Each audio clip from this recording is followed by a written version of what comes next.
નમસ્કાર બાળકો, કેમ છો બધા? નવી નવી વાર્તાઓ સાથે મજા કરો છો ને? થોડી થોડી શીખવાળી આ વાર્તાઓ તમને કેવી લાગે છે એ મને જરૂર જણાવજો. હું તમારા જવાબની રાહ જોઈશ. આજે વાર્તા સાંભળવી છે ને નવી? આજની વાર્તાનું નામ છે સુખ કે આનંદ આપનાર મણી. It's like a treasure hunt. તો ચલો સાંભળીએ વાર્તા. પ્રાચીન કાળની વાત છે, એટલે કે ખૂબ સમય પહેલા એક સંત હતા. તેઓ ધર્મમાં ખૂબ ઊંડી શ્રદ્ધા ધરાવવાને કારણે હંમેશા પ્રસન્ન રહેતા.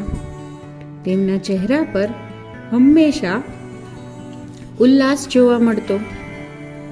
થોડાક ચોરો એવું સમજ્યા કે તેમની માટે કોઈ બહુ મોટી દોલત કે ખજાનો છે, એટલે જ તેઓ હંમેશા આટલા બધા ખુશ રહે છે. હવે એક દિવસ તક મળતા ચોરોએ તેમનું અપહરણ કર્યું.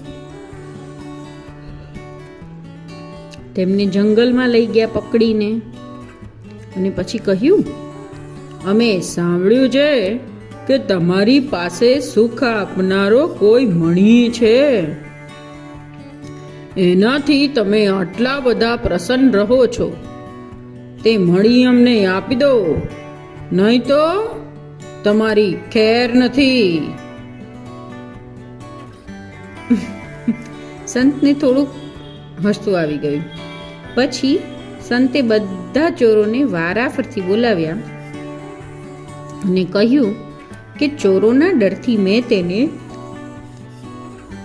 જમીનમાં દાટી દીધો છે. અહીંથી થોડેક દૂર એક જગ્યા છે.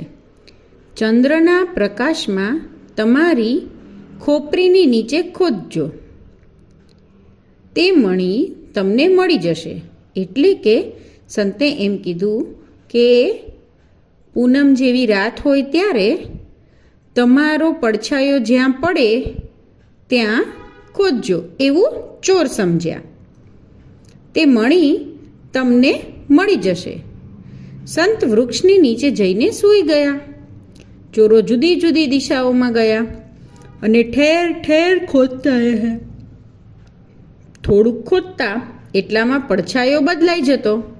આથી તેમને અનેક જગ્યાએ ખોદવું પડ્યું, કેમ કે ચોરો એવું સમજ્યા હતા કે પ્રકાશમાં તમારા પડછાયામાં તમારો માથાનો પડછાયો જ્યાં પડે ત્યાં તમારે ખોદવું.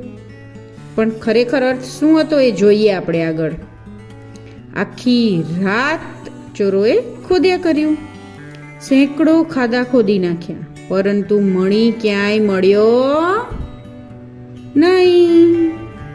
આથી ચોરો હતાશ થઈને પાછા ફર્યા અને સંતને ખોટું કહેવા બદલ ગમે તેમ બોલવા લાગ્યા. સંત હસ્યા અને બોલ્યા, ઓ મૂર્ખાઓ, મારી વાતનો અર્થ તો સમજો.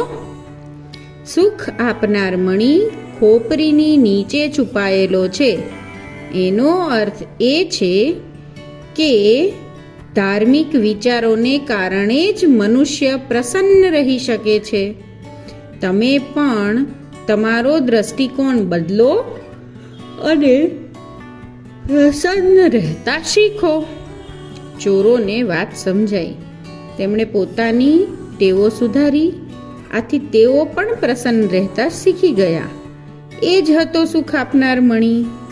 સાચો ધર્મ સદ્ભાવ અને સદ્ગુણોની વૃદ્ધિ કરે છે. તે જ જીવનને સફળ તથા સાર્થક બનાવનાર અને આનંદ આપનાર સુખદ મણી છે. તમારી પાસે છે આ મણી?